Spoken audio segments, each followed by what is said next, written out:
And మీరు చెప్తుంటే ఇంకొకటి సార్, ఇప్పుడు వాచ్మెన్ రంగయ్య చనిపోయిన తర్వాత కూటమి ప్రభుత్వం కూడా సీరియస్ అయ్యి దానిపైన సిట్ వేసింది. అండ్ స్వయంగా డీజీపీ గారు కూడా చెప్పారు ఇది అనుమానాస్పద మృతి అని చెప్పి. సో దీంట్లో ఇది అనుమానాస్పద మృతి లేకపోతే ఎవరో ప్రయోగం చేయడం వల్లే తను చనిపోయాడు అని తేలితే దీనికి బాధ్యత సిబిఐ తీసుకుంటుందంటారా? అసలు సిబిఐ చేతిలో కదా ఇదంతా ఉంది. ఆ సిబిఐ యాక్టివ్గా లేకపోవడం వల్లే కదా ఇవన్నీ జరుగుతున్నాయి.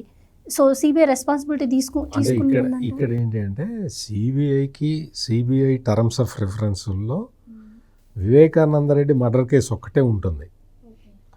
రంగయ్య మీద విషప్రయోగం జరిగి రంగయ్య చనిపోయాడు అనేది ఇప్పటికే దాదాపుగా 50% ఎస్టాబ్లిష్ అయింది. ఆ కేసు సిబిఐ దగ్గర ఉండదు. ఇది సపరేట్ కేసు అవుతుంది. దీన్ని రాష్ట్ర ప్రభుత్వం ఇన్వెస్టిగేట్ చేస్తుంది. సో అందుకనే నేనేం చెప్తున్నానంటే, ఇప్పుడు రంగయ్యని చంపారు. ఎట్లా చంపారు? స్లో పాయిజన్ ఇచ్చారు. అతనికి గన్మెన్ 1+1 గన్మెన్లు ఉన్నారు. ఆ గన్మెన్ వెళ్ళి టిఫిన్ తెచ్చి పెట్టేవాడు. మరి ఏంటి, ఎక్కడ జరిగింది పొరపాటు, ఎక్కడ జరిగింది లోపం, ఎక్కడ జరిగింది? మొత్తం ఆ గన్మెన్ ద్వారానే ప్లాంట్ చేశారా? అంటే పాయిజనింగ్ గన్మెన్ ద్వారా చేశారా?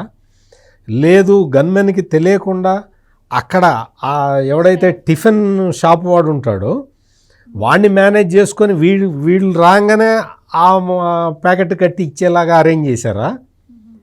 ఏదో ఒకటి జరిగింది. ఈ క్రిమినల్స్ బాగా డబ్బులు, పలుకుబడి, అన్ని రకాలుగా ధనవంతులైన ఈ క్రిమినల్స్ కదా వీళ్ళు. అయితే జైలుకి వెళ్ళి బెదిరించడం, డబ్బు తీసుకోమని ఆఫర్ చేయడం లేదు అంటే ఈ విధంగా. ఇప్పుడు జైలుకి వెళ్ళి వాళ్ళని బెదిరించడం అంటే, దస్తగిరిని బెదిరించడం అంటే మామూలు వాడు చేయగలుగుతాడా? మామూలు ఒక పొలిటికల్ లీడర్ కూడా చేయలేడు. ఆ పొలిటికల్ లీడర్కి బాగా డబ్బులు ఉంటే కొంతవరకు చేయొచ్చు.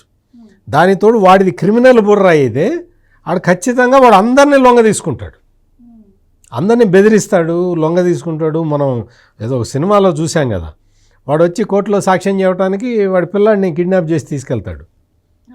అటువంటి పనులు ఎన్ని చేశారో మనకు తెలియదు. ఇప్పుడు అన్నీ బయటికి రావట్లేదు. అవన్నీ బయటికి వచ్చే తరుణం ఇప్పుడు ఉన్నది అనేది నా గట్ ఫీలింగ్.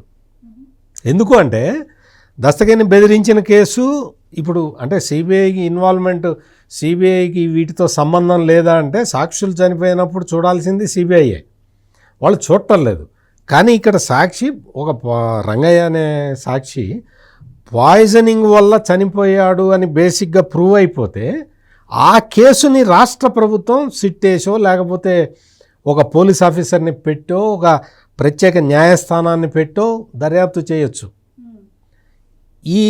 ఇప్పుడు వివేకానంద రెడ్డి మర్డర్ కేసు జరిగింది, మర్డర్ జరిగిన తర్వాత మర్డర్ చేయించటానికి కుట్ర జరిగిందని కదా సుప్రీంకోర్టు లెవెల్లో తెలిసిపోయింది.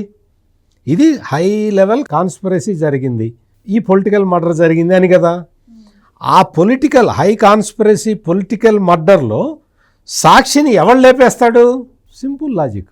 ఆ కుట్రదారుడు ఎవడో వాడే సాక్షిని లేపాడు మీకు. అందుకనే ఇందాక నేను వల్లభనేని వంశీకి ఇది చెప్పింది. ఇప్పుడు గన్నవరం తెలుగుదేశం పార్టీ ఆఫీస్ మీద అటాక్ చేశాడు, అటాక్ చేయించాడు, అందులో A71గా ఉన్నాడు.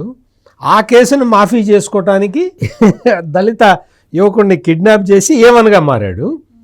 అట్లాగే వివేకానంద రెడ్డి మర్డర్ కేసులో ఎవడైతే సుపారీ ఇచ్చి ఈ నలుగురిని మాట్లాడి పెట్టాడో, ఆ సుపారీ ఇవ్వటానికి డబ్బులు ఇంకొకటి సమకూర్చాడో, వాడెవడైతే చాలా దూరంగా ఉండి తెల్లవారుజామున 3 గంటలకి ఫోన్ కాల్ అందుకున్నాడో, వీళ్ళందరూ కుట్రదారులు. ఈ కుట్రదారులే ఈ సాక్షుల్ని చంపుతున్నారు. అందుకని ఇది సిబిఐ చేయాల్సిన పని లేదు. ఇప్పుడు సిట్టు వేయచ్చు, లేదా సిట్టు వేసి ఉంటే అది చేయొచ్చు, లేకపోతే ఒక పోలీస్ ఆఫీసర్కి ఇచ్చి ఆ పోలీస్ ఆఫీసర్ తోటి ఇన్వెస్టిగేట్ చేయించి దీన్ని లాజికల్ కంక్లూజన్కి తీసుకురావచ్చు.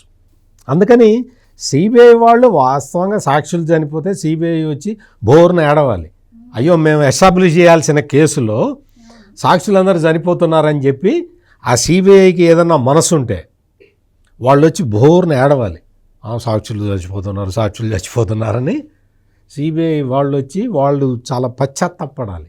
అటువంటిది వాళ్ళేం రావట్లేదు. రాకపోయినా పర్లేదు, న్యాయం ఒక చోట కాదు ఇంకో చోట జరుగుతుంది.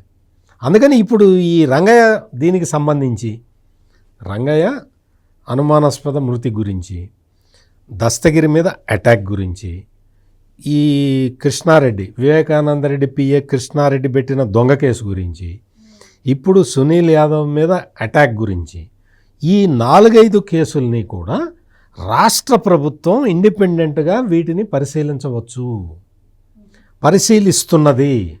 పరిశీలించి తొందరగా యుద్ధ ప్రాతిపదికన దీని మీద ఒక్కొక్క కేసుని కంక్లూడ్ చేస్తే తెల్లవారుజామున 3 గంటలకి ఫోన్ కాల్ అందుకున్నవాడు కూడా బయటకు వస్తాడు. Please subscribe to Leo news for more videos.